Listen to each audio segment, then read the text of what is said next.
पण जशी त्याची नजर त्या विहिरीच्या थोडी पुढे गेली तसं त्याला तिथे एक बाई दिसली. ती बाई हिरव्या साडीत होती.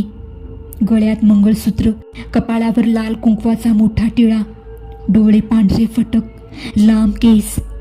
ती बाई रोशनलाच बघत होती. त्याच्याकडेच एक टक लावून बघत होती. तिला बघून रोशनची बोबडी सवळ आली. रोशन आता पुरता घाबरला होता. तिला पाहून रोशन जागच्या जागीच थिजला. तो पुतळ्यासारखा स्तब्ध होऊन तिच्याकडे पाहत होता. त्याचा मेंदू जणू काही कामच करत नव्हता. ती बाई हळूहळू चालत त्याच्या जवळ येत होती. तिला बघून रोशनचे डोळे मोठे झाले होते.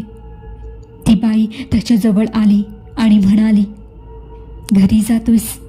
आम्हाला पण घेऊन चल. आम्ही खूप वर्ष झालो बाहेरच भटकतोय. आम्हाला यायचंय तुझ्यासोबत. जशी ती बाई त्याच्या जवळ आली तसा तो जोरात किंचाळला आणि चक्कर येऊन खाली पडला. रोशन तसाच त्या काळोखात बेशुद्ध होऊन निपचित पडला होता. आता सकाळचे 5:30 वाजले होते. तेव्हाही तो तसाच पडून होता. एक आजोबा त्यांच्या वाड्याकडे गुरं सोडायला त्याच रस्त्याने जात होते. त्यांनी रोशनला बेशुद्ध अवस्थेत बघितलं आणि आरडाओरडा करत लोकांना बोलव